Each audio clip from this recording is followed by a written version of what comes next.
Inshallah, Sheikh, if you can hear me, we're ready to get started. If you want to start with the questions that were submitted, addressing those, and then we can move on to the next subject.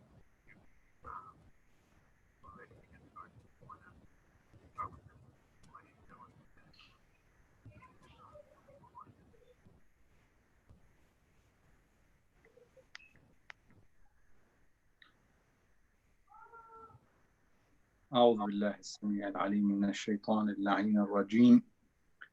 بسم الله الرحمن الرحيم. الحمد لله رب العالمين، وصلى الله وسلم على سيدنا ونبينا محمد وآله الطيبين الطاهرين. اللهم صل على محمد وآل محمد. قال الله الحكيم في محكم كتابه الكريم: بسم الله الرحمن الرحيم. ومن الناس والدواب والأنعام مختلف ألوانه كذلك إنما يخشى الله من عباده العلماء إن الله عزيز غفور. آمنا بالله. صدق الله العلي العظيم. مؤمنين ومؤمنات, brothers and sisters, Assalamu alaikum wa rahmatullahi wa barakatuh. May Allah subhanahu wa ta'ala accept our fasts and accept our prayers and our a'mal in this month and make us amongst His guests. May He increase us in knowledge as we get together again in this very special month of Ramadan, in the sense that we are not getting together physically. However, through His mercy and blessings and through His guidance, mankind have the ability today to sit in different parts of the world and different rooms in the same city or in different cities, yet somehow be connected and seek knowledge and seek remembrance of Allah subhanahu wa ta'ala and nearness to Him. All praise belongs to Him. Alhamdulillah Rabbil Alameen. Before I continue on a discussion that we started about the passport to pass over the Sirat, which is through bettering ourselves in the month of Ramadan, as Rasulullah sallallahu alayhi wa sallam says in his sermon, "Man hassana minkum fihi khuluqah." Whoever improves in his akhlaq in this month will have the passport, the jawaz ala sirat, to pass over the sirat on the day of judgment. And that happens with the qalb, the good heart, the heart that is well. Before that, I have some questions that were submitted, and I will address them inshallah briefly, and then we will move on to our discussion inshallah. One question was regarding the ayah that I recited, which is in fact part of our discussion that we discussed briefly last night, and I want to discuss a little further tonight inshallah. When Allah subhanahu wa ta'ala, after describing some of His creations in this world that we're living in, He says that He has created people, He has created animals and cattle, or dawab referring to animals in general, or referring to animals like insects or smaller things. In general, He has created so many things that have differences in they have variation, different colors and different types. And then He says, "Innama," indeed, surely the only ones who fear Allah subhanahu wa ta'ala are those with knowledge. Surely Allah subhanahu wa ta'ala is mighty and forgiving. إنما يخشى الله من عباده العلماء إن الله عزيز غفور. The question is, who are these scholars that are the only ones who fear Allah subhanahu wa ta'ala? And is it a general thing? Is it specific? Are they scholars of nature, scholars of science and medicine and biology and geology, or are they only scholars of Islam? It is a important reflection that we need to, in fact, reflect on. In brief, again, this is not, we could go on for a long time on this very ayah, but just in brief, it is not specific or it's not exclusive to those who study religion. In fact, it is for those who study in general and learn about the universe. And the more khashya, in fact, in the Arabic language, in the detailed Arabic to Arabic dictionaries, they say khashya is khawf mahaba min al-'azama, to fear something, at the same time have a sense of greatness, like feel that this is something very great. Yakhshallah is realizing that how great he is, and through that they recognize his power and might, therefore they are fearful of his wrath, of perhaps doing the wrong thing and therefore deserving his wrath or his punishment.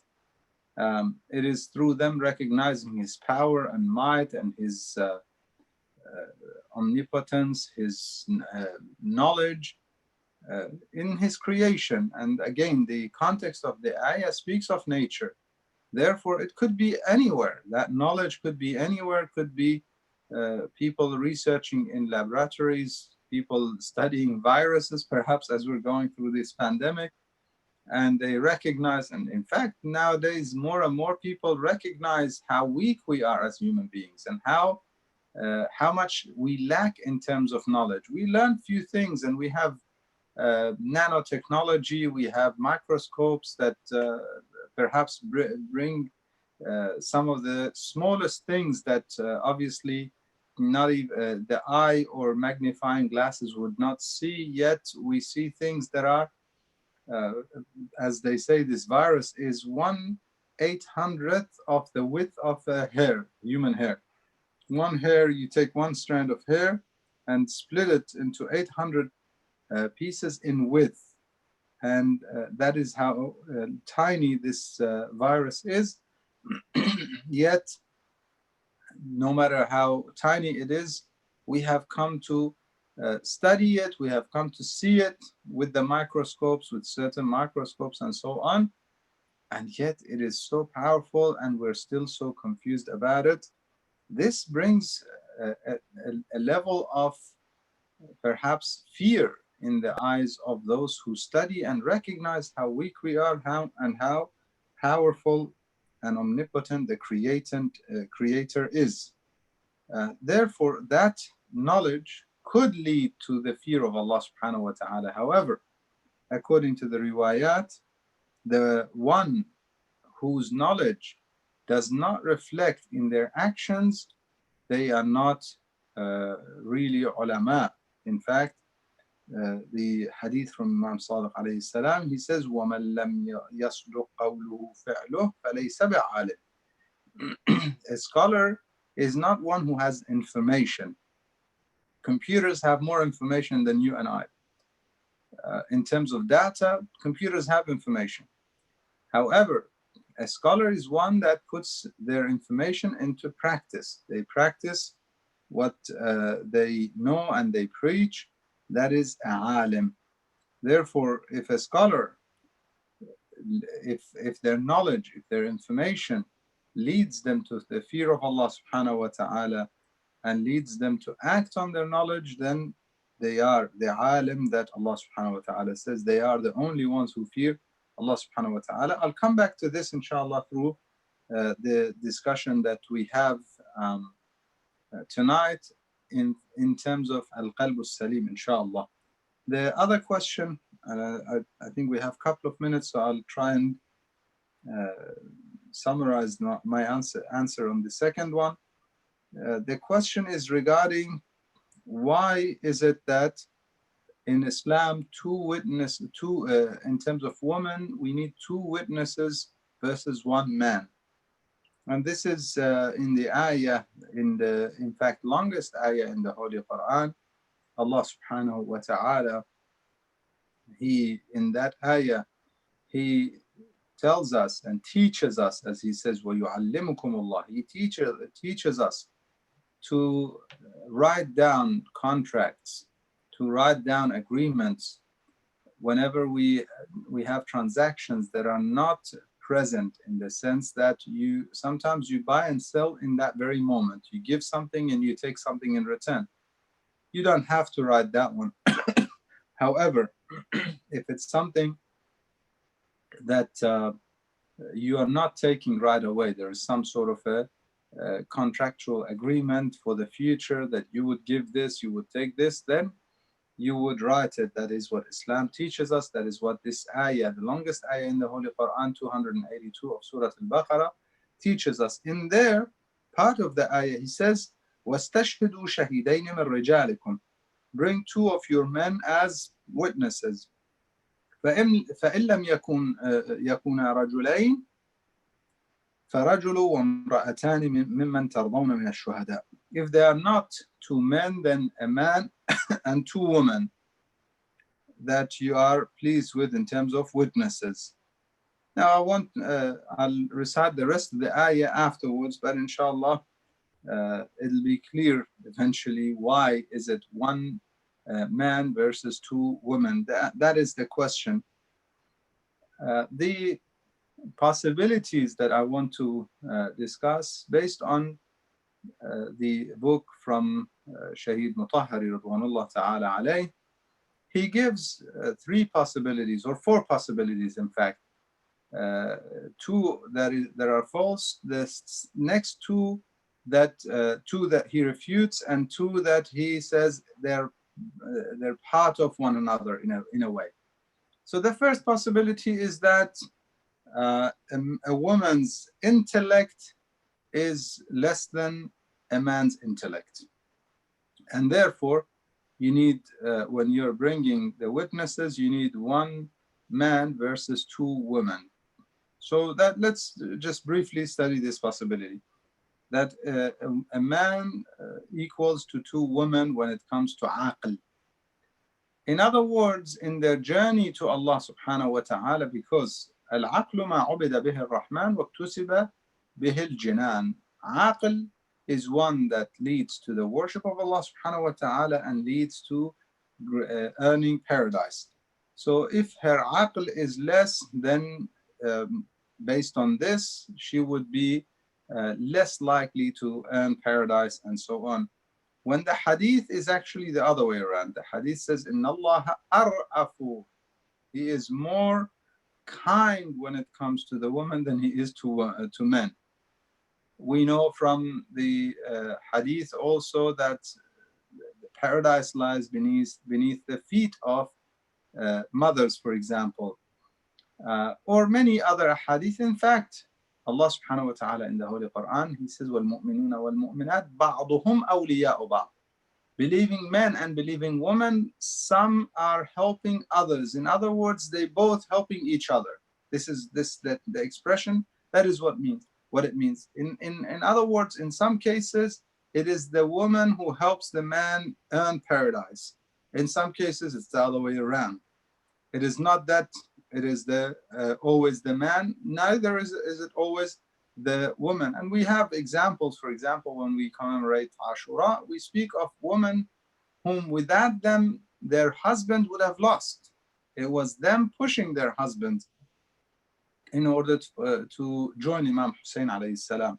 Therefore, that cannot be true. In fact, one more important proof is that this aql is the analytical thinking, that as we say in Farsi, that you have to make some analysis, make some calculations. It's like when we're trying to buy our akhirah, selling this dunya, giving up on dunya, for example. This is one calculation. Another one gets it the other way around, sells his akhirah in order to gain in dunya. That's very foolish in fact. So this kind of analytical thinking is not required in the witnessing. A witness is not there to make a judgment. The witness is there to say what they saw or what they heard. That I was brought as a witness, I saw that this transaction happened, or I heard that this transaction occurred and this person owes this person something, or whatever it is. Therefore, it has nothing to do with the intellectual capacity. So the next possibility is that therefore they're not as just as men. Adala is here scrutinized or questioned. Again, with the same ayah that I mentioned earlier, this would be refuted, because it is Allah subhanahu wa ta'ala surely does not speak of women as being less just. In fact, Allah subhanahu wa ta'ala in the Quran, contrary to other groups of faith and religions that they claim that in the case of Adam, it was Eve who deceived him, Allah subhanahu wa ta'ala in the Quran, He says, no, both of them were deceived by shaitan. فَدَلَّاهُمَا بِغُرُورٍ. So that is not an acceptable option. So what is it then?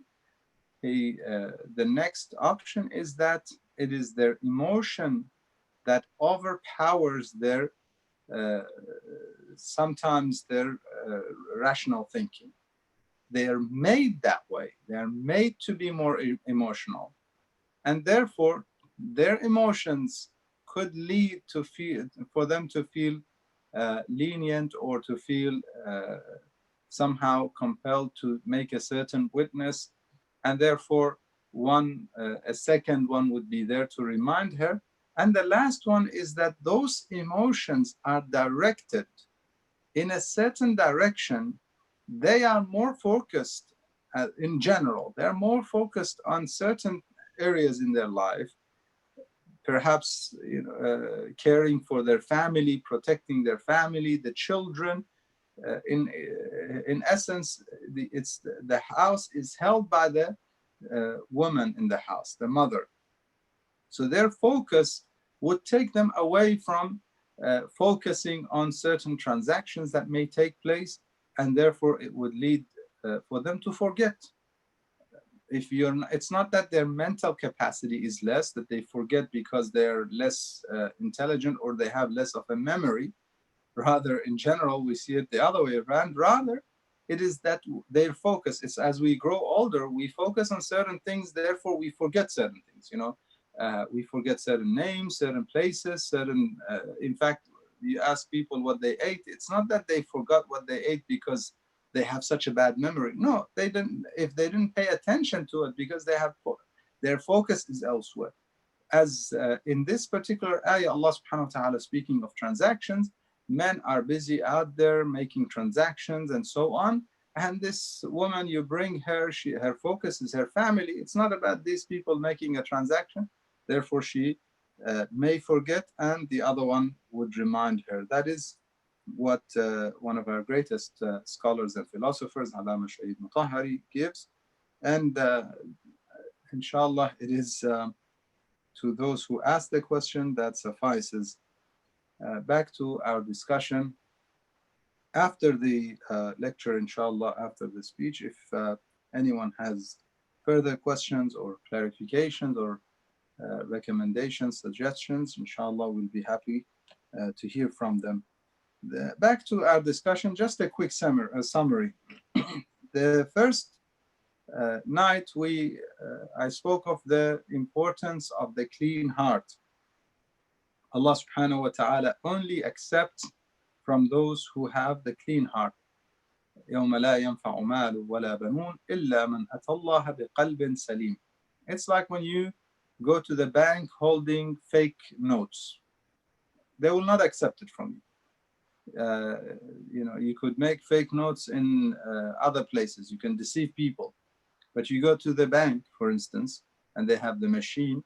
They will put it, and they will realize that your notes are fake. Therefore, they will not. Or you take a check from a specific bank, a fake check from a specific bank to that bank itself. You may deceive someone in a transaction, but you can't take it to them. Allah subhanahu wa ta'ala, no matter what we do in this dunya, if the heart is not clean, He will not accept it. The second issue that we discussed throughout the last couple of nights was the fact that mixing one's faith with oppression will not lead to safety. If you're sailing and you're seeking safety, you're seeking the land, you're seeking a place of safety, you cannot get to safety mixing in your direction, going in your navigation. You go one way and the other way. Iman, faith, is a direction to Allah subhanahu wa ta'ala. You cannot do that and oppress. Oppression is the opposite direction. You will not lead, you will not be able to uh, make your way to safety if you are mixing your faith with dhulm, with oppression. And we said the most important thing is to recognize in our relationship with those around us, from the closest in terms of perhaps husband, wife, children, parents, to further relatives, to neighbors. All of these people, they have rights, and we have to make sure we fulfill our duty. And therefore, last night I spoke of the importance of knowledge. If I don't know what the rights of those people around me, or if I'm not awakened to not just know it as information, but be there in my mind as I'm making decisions in my life, I might end up, wal-'ayadu billah, we seek refuge to Allah subhanahu wa ta'ala, from a state of being oppressive. I might end up becoming oppressive ignorantly, not knowing, or absent-minded. And I end up oppressing people. Iman with dhulm, it doesn't work.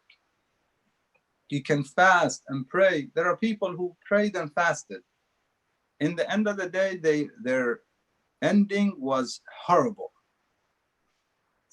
People like Talha and Zubair, Imam Amir al-Mu'mineen alayhi salam, was saddened for their sake. He says, لَطَالَمَا, he says, how often it was that they defended Rasulullah sallallahu alayhi wa sallam in the battlefield. They were defending the Prophet of Islam. They fought, they sacrificed, but in the end, not having purified, or missing out on purifying the heart, they ended up fighting the Imam of their time and joining an army of dalal, of mischief, and in the end they lost their lives on the wrong side of the battlefield. That is a sad ending for them, and so many others that we read about.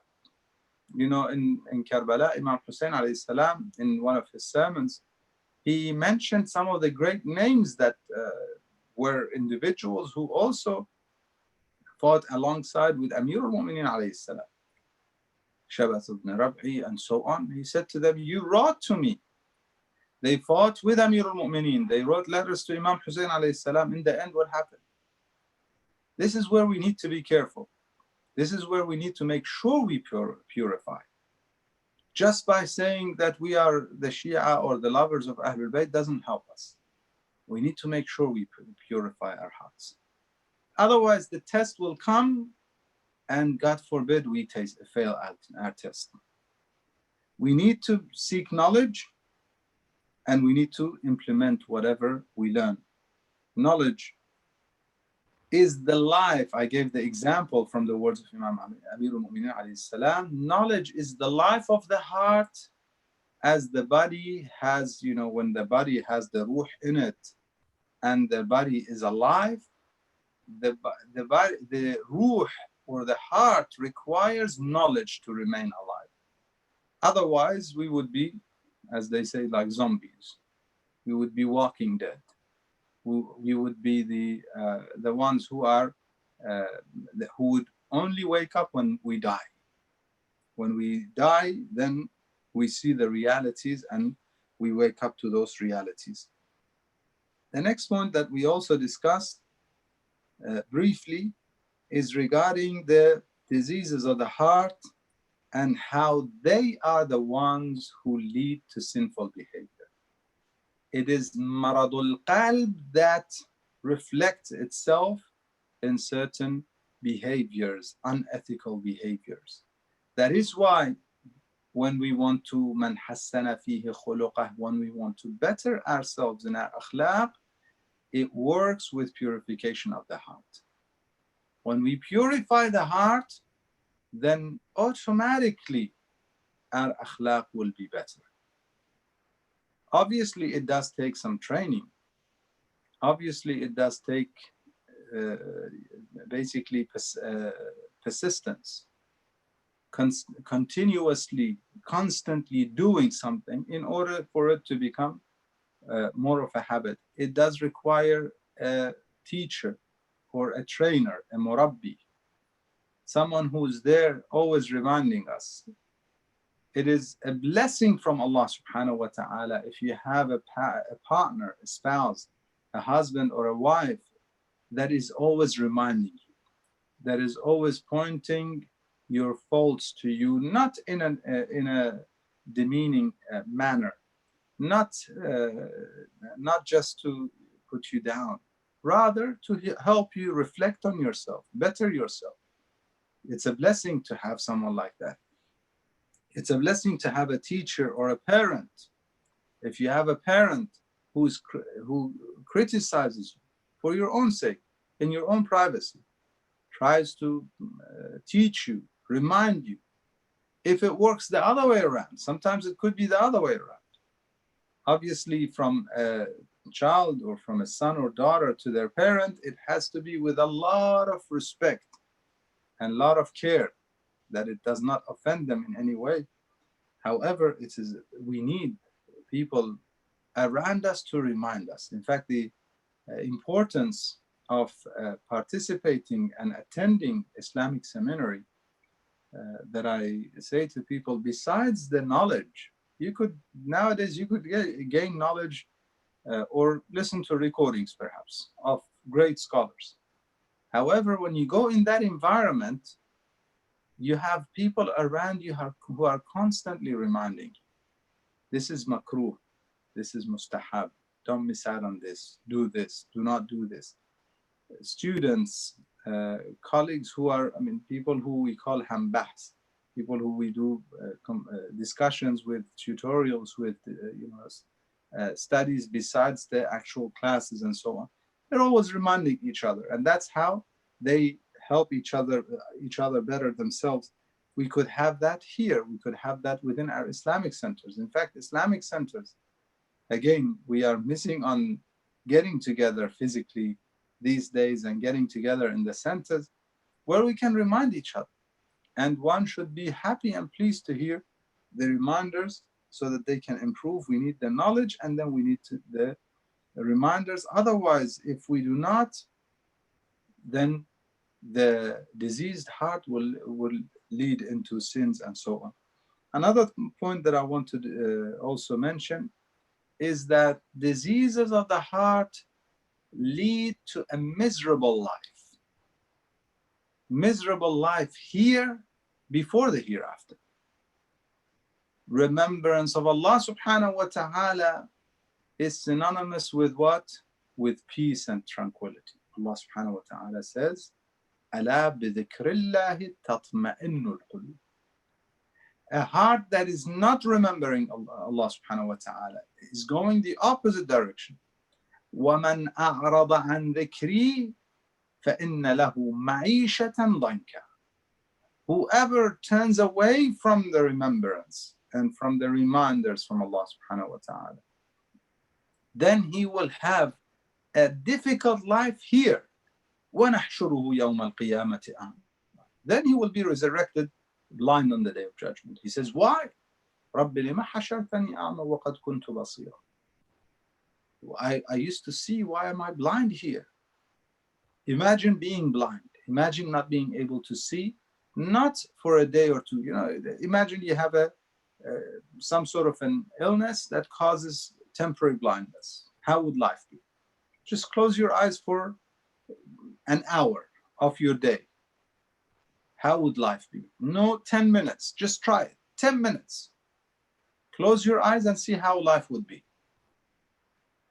Imagine having no ability or no vision, the ability to see for not this life, the short life that we're living, rather the hereafter. How would that be? What is that result of? Result of turning away from the remembrance. أعرض عن ذكر.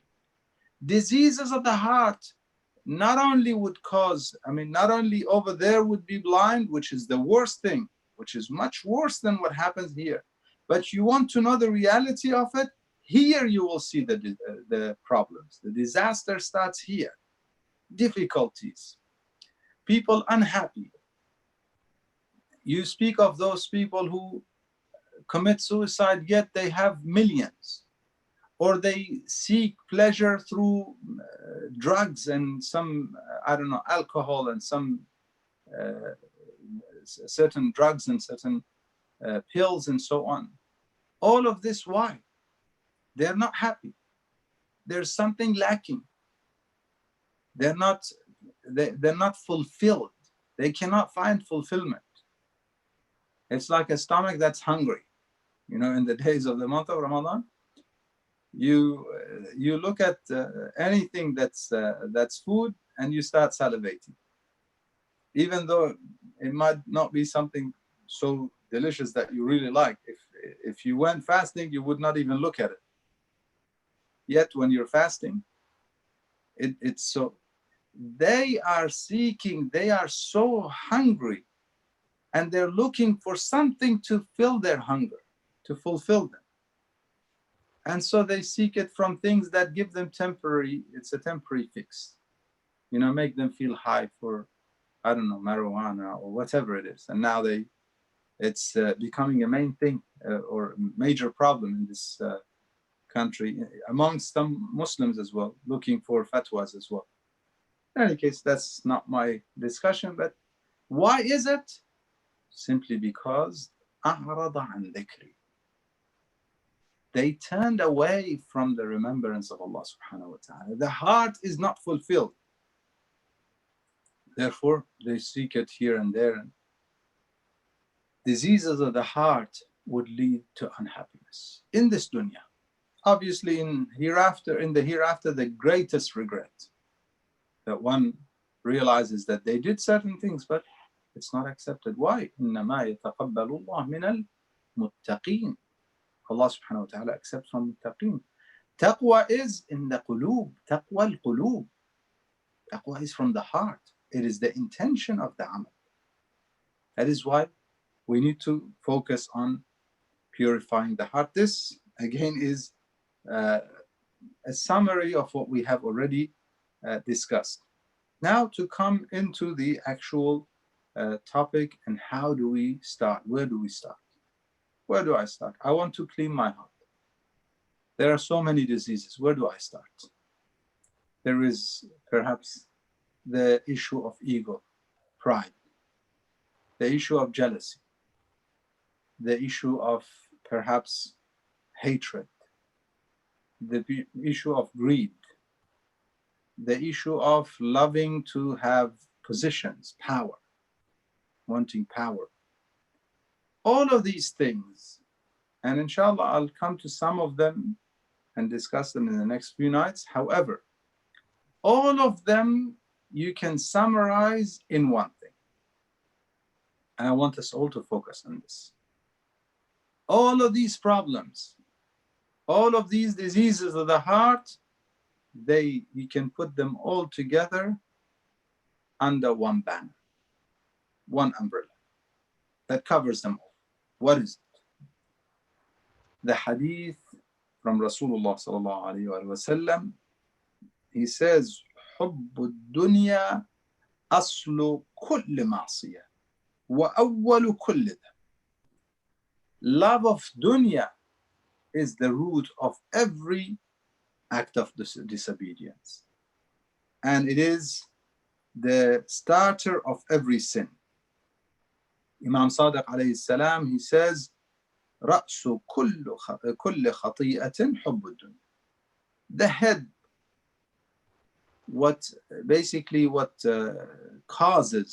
ultimately what causes every sin is love of dunya. From Imam Amir al-Mu'mineen alayhi salam, he says, حب الدنيا رأس الفتن وأصل المحن. The head of mischief and all mischievous act is love of dunya. And it is also the root of all calamities, mihan, difficulties, grief. The root of it all, hubb dunya. We have so many ahadith in this regard. It is basically to the point that we cannot question or deny this concept. حب الدنيا رأس كل خطيئة. Many of you may have memorized this statement. رأس الآفات الوله بالدنيا, from Imam Amir al-Mu'minin alayhi salam. It says the head of all defects of the heart, defects in one's actions, in one's behavior, lying and backbiting and all of these things, the head of it is what? Wala is, to be so eager for dunya, to be so loving and wanting dunya. And again, a hadith in this regard, I could go on and on. Imam Zayn al-Abidin alayhi salam, he says, in terms of love of dunya, what comes through it? He says, تَشَعَّبُ مِنْهُ حُبُّ النِّسَاءِ. How women are used for marketing. And a lot of industries, how they abuse, I would not use the term use, rather abuse women. And it's because men who did not purify, this is a great, in fact, in terms of some in the history they've written, and I'm sure it is continuous in a sense, that some politicians, some kings or important figures, they sold their country using favors of such, bringing them women and so on. وَحُبُّ الدُّنْيَا in general. وَحُبُّ الرِّئَاسَةِ, loving the having position. وَحُبُّ الرَّاحَةِ, loving to love having ease. That leads to laziness. That we just want to relax. Is there anything wrong with just relaxing, doing nothing? مَا لِلَّعِبِ خُلِقْنَا. Even if you're trying to do something as a game and fun, Imams of Ahlul Bayt, they say we are above that. We're not created for playing. And you want to live your life and do nothing. This is not what we're created for. You will not find Ahlul Bayt either in the state of ibadah or in the state of serving ibadullah. Either they're worshipping or serving people, doing something, guiding, seeking knowledge. Life is about doing something. It's not about wanting to do nothing. Again, these are all things that are branching from حب الدنيا. وحب العلو, wanting to be above. وحب الثروة, wanting to have basically to be rich. فصرنا سبع خصال, he says 7 main categories. فاجتمعنا كلهن في حب الدنيا. All of them are gathered in حب الدنيا. And therefore he says the Anbiya, the prophets and scholars, and here ulama speaking of acting, those who act on knowledge, بعد معرفة ذلك, they all say حب الدنيا رأس كل خطيئة. Loving dunya is the head, is the cause of every sin. A question comes. Does it mean that if you love anything in this dunya is a problem? What if I love my children? What if I love my wife? What if I love my parents? What if I love certain things? A clarification again through the ahadith. The ahadith, they give us exemptions or exclusions. Rasulullah sallallahu alayhi wa sallam, he says, لَيْسَ مِنْ حُبِّ الدُّنْيَا طَلَبِ مَا يُصْلِحُكَ. If you seek what you need in dunya, that is not hubb dunya. One goes after his sustenance, to have a comfortable to a degree, a comfortable life, that is not حب الدنيا. We also have a hadith. Ibn Abi Ya'fur, he says, قلت لأبي عبد الله, I said to Imam Sadiq alayhi salam, إنا لنحب الدنيا. We love dunya. He's complaining about himself and people like him. The Imam says to him, فقال لي تصنع بهذا ماذا? What you love dunya? What for? What do you want to do with it? He says, well, I want to get married. What he's referring here to wealth in dunya, having wealth. I get married, I go to Hajj, I give charity, I spend on my children if I have children, when I have children, and I help my brothers and sisters in Iman. وَأُنِيلُ إِخْوَانِي, when I have more I can give, and I can be charitable. وَأَتَصَدَّقُ. قال لي, the Imam said to me, هذا ليس هذا من الدنيا هذا من الآخرة. This is not love of dunya, this is love of akhirah. So this is an important clarification. The Imams of Ahlul Bayt clearly tell us what we need in terms of the priority, what is important in our mind and in our heart. The heart cannot have two things that are opposites. Dunya and akhirah are opposite. If one cares for dunya and does not basically focuses on dunya, cannot focus on akhirah. In any decision that you want to make, it's either I want to please Allah subhanahu wa ta'ala, I make a decision in one way, or I don't, wal-'ayadu billah, I don't care about that. I just want to live my life, as some say. I just want to live my life. That definitely is in the opposite direction. Imam Amirul Mu'mineen alayhi salam, he says, no two matters came to my mind that I had to make a decision, except that I looked at which one is more pleasing to Allah subhanahu wa ta'ala. So he never looked at what displeases Allah subhanahu wa ta'ala. You see, we have imams like them so that we can at least do what pleases versus what displeases. We can make a decision between what pleases and displeases, looking at an imam that only looks at what pleases and then differentiates in his decisions, distinguishes which one is more pleasing, and therefore he takes that one. Illa, he says, except I looked at what is arda, what is more pleasing to Allah subhanahu wa ta'ala, I made my decisions. If I have to make a decision in my transactions and one side is displeasing and one side is pleasing, and I, God forbid, choose the displeasing of Allah subhanahu wa ta'ala, disobedience, because it's going to give me something in dunya, this is hubbud dunya that leads to khati'ah, leads to sinfulness. If I am willing to prioritize and give dunya a priority over akhirah, this is the hubbud dunya that would lead to destruction, in fact.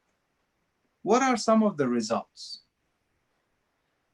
If one does that, if one allows hubbud dunya to live in his heart, if I allow this disease of hubbud dunya, of this attachment to dunya, to live in my heart, what does it do? What consequences does it have? Imam Amirul Mu'mineen alayhi salam, he says, فَارْفُضِ الدُّنْيَا, reject dunya. Why? فَإِنَّ حُبَّ الدُّنْيَا يُعْمِي. He says it blinds you. وَيُبْكِمْ وَيُذِلُّ الرِّقَابِ. He says it blinds you, it deafens you, and it humiliates you. يُذِلُّ الرِّقَابِ is when one puts his neck down in humility to another, a human. For what? For dunya purposes. An oppressive king, you say, as we say in Farsi, chash, whatever you say, yes sir. Why? Because you can gain some dunya through him. This kind of humility, this kind of humiliation will happen when one has attachment to dunya. In another hadith, he says, حُبُّ الدُّنْيَا يُفْسِدُ الْعَقْلِ. It destroys one's intellect. One cannot make decisions right then. وَيُهِمُّ الْقَلْبِ, the heart would not be happy, will be filled with grief, because you will never be satisfied. This is the problem with dunya. In a hadith, the Imam says 2 people will be hungry and never satisfied. One who seeks knowledge, he will always want knowledge. But one who seeks dunya, he will always seek it. He will always want more. You will never be satisfied. يفسد العقل ويهم القلب. Always looking, those who are, I've mentioned this before, billionaires, wanting to have now they're competing. Okay, now they have their private jet. How big? He has a swimming pool in his private jet. Okay, so this is a bigger one. So I have to create one that has a casino in and this is how they compete. Believe it or not. One of them makes, and they have sadness, they have grief within them. Within them, they're never satisfied. And every now and then one of them, or some of them, commit suicide, or they have to drink in order to feel better and forget some of their griefs. They're always wondering what's going to happen. Now the pandemic happens and economic problems occur as a result. Those who don't have, they don't care so much. The more you have, the more you have to worry about. وَيُهِمُّ الْقَلْبِ عَنْ سَمَاعِ, and gets the heart busy that cannot hear the hikmah. That's the sad part. The sad part, one who has the disease of love of dunya, hikmah is shared with them, wisdom is shared, they cannot hear it. They cannot interact with it. They cannot digest it. It's an alien concept. They cannot have any relationship with it. Why? Because somehow it contradicts with what fills their heart, what fulfills their heart, what they really love. It contradicts. Hikmah says, the less you have, the lighter you live.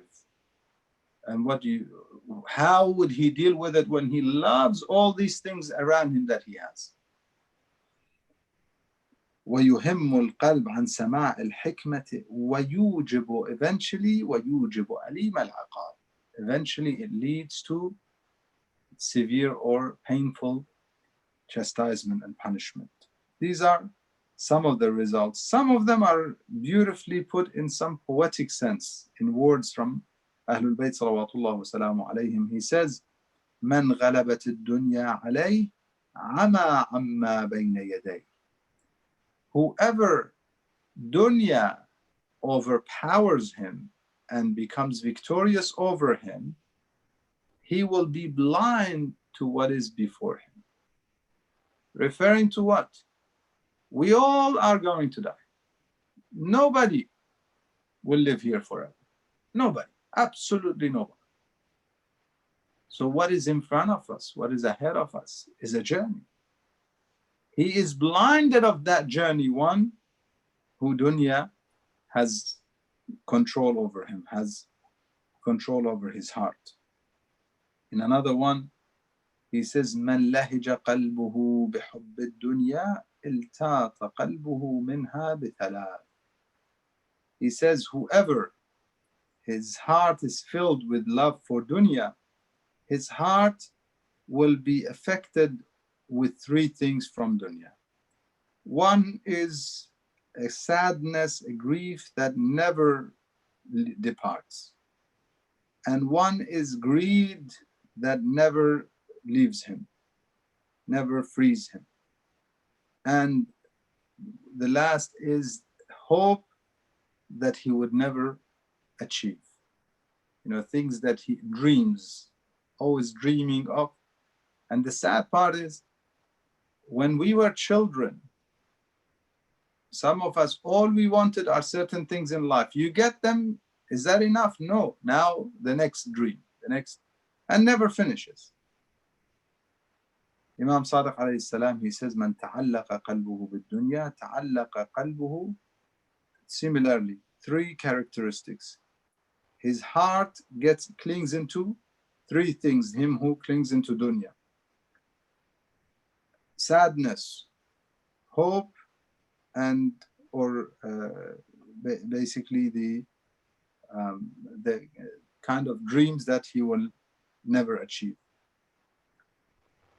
Now, looking at the same concept, coming to the ethical effects. We're speaking of man hassana fihi khuluqa. In this month, we want to better our akhlaq. And we spoke of how we want to better our akhlaq, and we said that we need to purify the heart.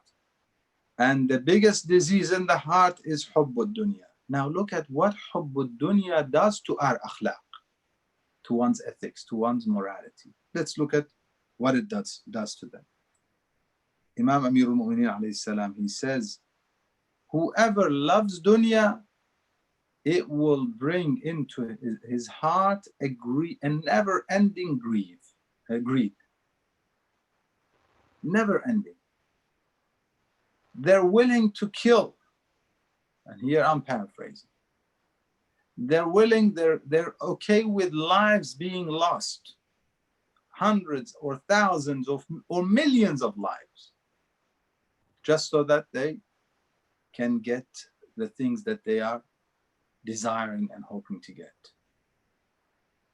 They're, for the sake of getting a name, a fame, a position, having their name written that they conquered. Some of them, they say, the Alexander, the not so great, as they say, I know they call him otherwise, as he would conquer some of the cities, he would drink and get intoxicated and laugh like a crazy person. Some of the historians have narrated those parts of the sad parts of the history. Similarly, that the Amawi leader, the Abbasi leader Mutawakkil, similar. He would put people in the pillars as they are build some of his castles, and they pour over them the building, the then material that they use, like the concrete that we use today. They would pour it over bodies, and he would be laughing. Another one of them, he would ask for a rug to be put over people that are killed or that were struck in a battle. They had, some of them died, some of them didn't die. Dead bodies or bodies of people, he would put his rug and ask them to bring his meal. The narrator says, I was still hearing the whining voices of some of those who were injured and are dying, laying under. This is the kind of basically the result or the kind of consequence of loving dunya and positions in dunya. Has no limits. Tama, wanting more. In another hadith, he says, awrathathu al-kibr, arrogance. And whoever prefers dunya, he will have greed. And whoever seeks dunya, he will have the basically jealousy and wanting to have more than others. And whoever praises dunya, he becomes albasathu riya, he becomes a show-off type person. وَمَنْ أَرَادَهَا مَكَّنَتْهُ مِنَ الْعُجْبِ, whoever wants it, he becomes full of ujb, self-satisfaction or self-praise. وَمَنْ اطْمَأَنَّ إِلَيْهَا أَرْكَبَتْهُ الْغَفْلَةُ, whoever is happy to have dunya and is peaceful, when dunya is going well, many of us, this is the sad part, many of us, when life is going well, everything's going good, we live in ignorance. We're absent-minded, ghafla. And it's ghafla that unfortunately does not allow us to ascend in our path of purification, does not allow us to purify. One of the biggest obstacles to the path of purification to Urafa, when they're asked, is absent-mindedness. To live in a state of almost blindness. You're living, everything's going well, children are well, and this, and therefore one does not recognize their spiritual journey. One does not. When they are struck with a calamity, then they turn around. Subhanallah, somebody sent me an interesting video that for the first time in history, in many countries in Europe and even in some cities in the United States, they've allowed adhan, the daily adhan, to be recited loud. Early on, we heard that in China, they allowed the Muslims to have their Quran and to recite it and to have their congregations and so on.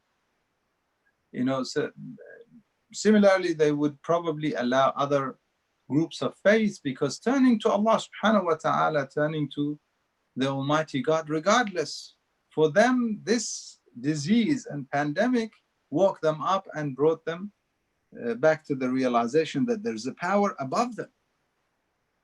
There's a power that controls everything. There's a limitless power that's above everything that we have. How arrogant we are as human beings, that because we learned about the celestial bodies and the universe and the sky and the stars, and we learned something about them, and then we think we conquered the world. We cannot affect a thing in the universe. The worst thing we could do is affect our world and our globe, our Mother Earth as we call it, and cause mischief in it. ظهر الفساد في البر والبحر بما كسبت أيدي الناس. It is the hands of mankind. It is our wrongdoings. It is our sinful behavior. It is the opposite of what Allah subhanahu wa ta'ala wants from us on earth, developing the earth, beautifying our world. That is what He wants from us. Don't get me wrong, when we speak of loving akhirah and not wanting dunya, doesn't mean that we don't like beauty. No, that is the opposite. We like beautifying our environment. Allah subhanahu wa ta'ala is beautiful. He loves beauty. Cleanliness is part of Iman. Oh, I don't care about dunya, therefore it's not clean. No, that is the opposite. Cleanliness, beautifying, but not extravagance. Not prioritizing and giving dunya a priority over akhirah. That is the. And if we do not get our priorities right, then walayadu billah, we would live in the filthiest of environments. Despite wealth, despite all the things that we may have, we would not be enjoying the beauty of this dunya. Allah subhanahu wa ta'ala wants us to look at the beauty and make it more beautiful. Yet we ruin our world. But that's how weak we are, that if Allah subhanahu wa ta'ala says, as He says in one of the ayat, that if He wants to destroy humanity, He would destroy all of them. Imagine this virus, this tiny virus that has conquered now the world, literally conquered our world. Imagine it was more powerful, that anyone it struck, it would kill. It would take, 2-3 months, maybe less, and there would be no living human on earth. That would be the end. It is only the rahmah from Allah subhanahu wa ta'ala. وَلَوْلَا فَضْلُ اللَّهِ عَلَيْكُمْ وَنِعْمَتُهُ مَا زَكَى مِنكُمْ. It is through His bounties, through His grace, through His blessings, that we're still living and we still have a chance to purify. And it is through His blessings and guidance that we gain purification, if we get our focus right, if we turn away from loving dunya so much and realizing, how do I get rid of that? Inshallah, I will discuss, or how do we try and get our priorities right in our heart. Inshallah, I will try and cover tomorrow night, if Allah subhanahu wa ta'ala gives us the opportunity. We ask Allah subhanahu wa ta'ala, Sayyidi akhrij hubb ad-dunya min qalbi. As Imam Zain al-Abidin teaches us in the beautiful du'as of the nights of the month of Ramadan, dua al-Sahar or dua Abi Hamza, Sayyidi akhrij hubb al-dunya min qalbi. O Allah, remove the love of dunya from our hearts and fill our hearts with the love of those who love you, love for you, love for those who love you, and love for any action that gets us closer to you. We ask Allah subhanahu wa ta'ala to make us amongst those who listen to what's said and follow what's best. Walhamdulillahi Rabbil Alameen. وصلى الله وسلم على سيدنا ونبينا محمد وآله الطيبين الطاهرين. Let us remember all mu'mineen and mu'minat, especially those who passed away from our gatherings, and our relatives, a brother who passed away recently, in fact last night, yesterday, and he was buried today, brother Abu Talib, and any of the sister of one of our sisters in the community also passed away a couple of days ago. Let us remember all of them and all of our ancestors, all mu'mineen and mu'minat, with the recitation of Al-Fatiha ma'a salawat ala Muhammadin wa ali Muhammad. Allahumma salli ala Muhammadin wa ali Muhammad. Bismillah. Ar-Rahman ar-Rahim, Maliki yawmiddin.